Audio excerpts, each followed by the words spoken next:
Hello, my name is Brian McLaughlin. Welcome to my TED Talk. Today, we'll be discussing a topic that I find to be pretty interesting. We will be discussing the question, is the internet safe for children? And are its guidelines and safety preventions safe for them as well?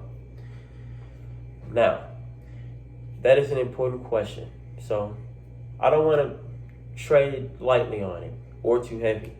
So let's give you a reason to trust me. Let's talk about my credibility for a second. I am not anybody with a career in the internet or someone that studies child behavior for that matter. What I am is a 19-year-old college student. And that, in my opinion, gives me a bit of credibility. I feel like being a 19-year-old college student is a great middle ground. You don't want someone like a child discussing the issue because they are very closely related to the internet. They've grown up on it. But you also don't want someone that's too old talking about the issue because they're farther away from the topic. You don't understand it that well. Whereas me, I've grown up on the internet, but I'm also older and more mature and experienced and can look at the internet from a broader point of view and without bias. So I feel like I am a credible source, opinionated, that is. Now, moving on. It is no question on whether we live in a technologically based society or not. The last 20 years have been nothing but a non-stop train of new innovations and technological inventions being put out into the world. Now, with that being said, there are a lot of kids and children that have taken a liking to this new technologically based age. Is this good? Is it bad? Does it have its benefits? Does it have its negatives? All will be discussed on this TED Talk. Now, I'll just say that the inspiration for this conversation came from an NPR article. You will see it down in the link below. As a matter of fact, there are going to be a number of sources that I talk about during this TED Talk. And if I reference them, I'll just tell you to look down into the link if you want to go and check it out for yourself. But back onto the inspiration. The NPR article that I'm referring to was talking about a hearing that was had between the government and social media platforms. People felt like social media platforms are not equipped or safe enough for children to be on them. And just to cut to the point, the hearing ended with the social media platforms basically losing. They didn't make a good case for themselves, and the safety just wasn't notable. But let's take a deeper dive into this. To initiate digging deeper, I will try to appeal to a bit of logos, aka logistics, if you will. And with that, I will be talking about a survey that was conducted by some clinicians. And what these clinicians were asked about was what the internet does to children that they often see, or what is common among children that use the internet they come across. And some of these things included social withdrawal, low self-esteem, anxiety, self-injurious behavior, and suicidal thoughts. And these, might I add, are common. These aren't special cases. These clinicians commented that they saw these things on a regular basis with children and teenagers that they came across. Now, and they also specified that these were from kids that use the internet excessively. This is not a good look for the internet. I just named off a few things that had to do with the mental state of children and teenagers that use the internet excessively. Now, what I'm next going to bring up are sexual negatives as well. Things like cyber dating violence, sextortion, sexting, revenge porn, online dating, catfishing, and scammers are largely accessed by children and teenagers on the internet and social medias. This is one of the explicit contents that the earlier article I mentioned, the NPR article about the hearing, mentioned as well. That article also mentioned things like drug dealing and porn as well. But these are more tight-knit and specific to the issue. Needless to say, children and teenagers being exposed to sexual content on the internet is bad enough. But when it comes to it being aimed at one another, and I'm seeing it aimed at other people, and it being used almost methodically in such an evil and vile way, it cannot be good for children to be exposed to these. And it also shows that the safety parameters are not good because children and teenagers keep getting exposed. There's yet another survey. This time it was conducted between teachers, both very experienced teachers, new teachers, and teachers who are in the beginning stages and haven't yet taught. Now, one pattern during this survey is that when asked whether technology and social medias are or should be trusted, most experienced teachers say no. And pre-teachers or new teachers say yes. Why could this be?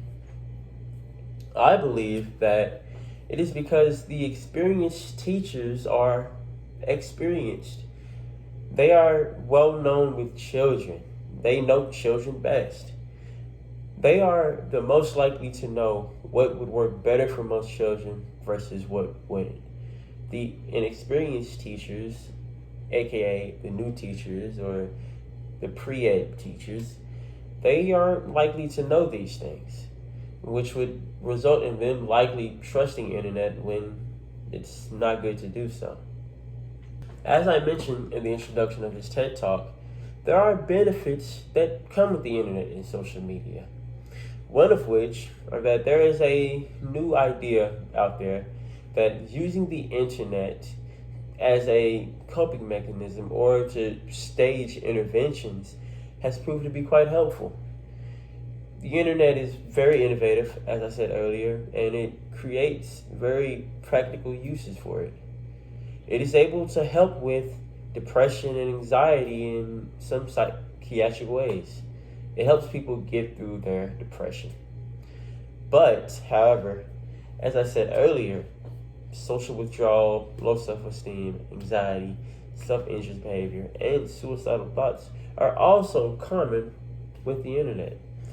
Now, if it is the case where the internet will help people through their depression more than create it, why is it the case where creating it is so common? I believe it to be because stopping the depression is the rare case here. I think it's the case where it creates more mental issues than solves it, or else it wouldn't be so common. Another benefit of the internet, I'm going to look at the education system. It just so happens that me, who is in college, I use the internet a lot. I wouldn't be able to get through a single one of my classes if I didn't have a working computer. And that's not a bad thing. The internet and technology make it a lot easier to learn information and to get degrees, like I am. It helps in high school, middle school, elementary school. It helps through all ages. It helps you learn better. It helps in classrooms. That's a large benefit. However, it is also the case where while scrolling through the internet looking for information, I still get exposed to some severe content. Not to put any specifics out there. And I will also put out there that when it comes to using technology in school, where, let's face it, I don't think there's a single elementary school or middle school or high school out there that doesn't have a computer lab. And if there is, it's a small amount. A large amount of schools now have a computer lab where students go and learn on and do research projects and etc. And like I said, that's excellent.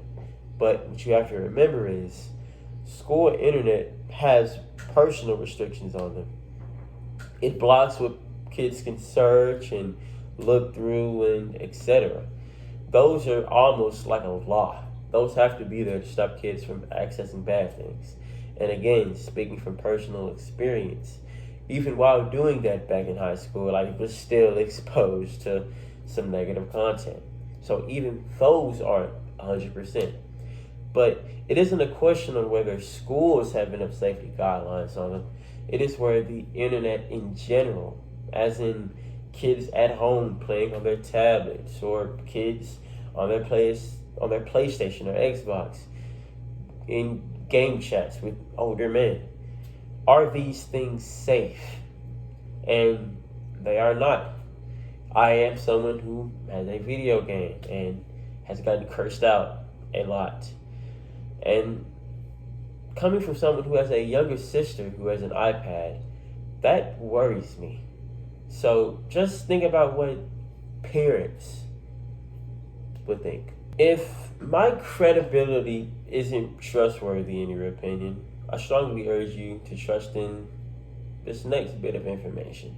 In conclusion, the information that we talked about today backs up the claim that the internet causes mental harm, shows explicit content to inappropriate ages, sexual harm, relationship harm, and even crime. Experienced teachers, meaning they have experience on what does and does not work for children, mostly agree that the internet holds more risks than benefits, even with it being the case that the internet helps a lot in the educational system. Now, it is also the case where the internet can be used to ease depression. However, it has a big hand in causing it for new ages. Things like cyberbullying and melodrama make it very hard on teenage minds today. And might I specify teenage girls? There are big depression rates in that area regarding the internet. And you could argue that it only got this bad for them after the internet was revolutionized so heavily. But the question is social media, internet, technology, etc., does it have enough safety guidelines and features in place for children and teenagers? After what we discussed on this TED Talk today, I think not. Even personally speaking, I've been exposed to loads of explicit content that at an age that I shouldn't have seen it at. And based on what we've talked about today, if it was a case where the internet was able to stop children from seeing these things, I don't think it would be a conversation. I think even if there is a little bit of doubt that a children could be exposed to just a little bit risky content, I think that is a problem. The internet has a long way to go because it is equipped for children and teenagers alike to browse it safely. Without further ado, this ends my TED Talk. Parents, this was for you. Well, parents of small children and teenagers, that is. Let me know what you guys think down in the comments below.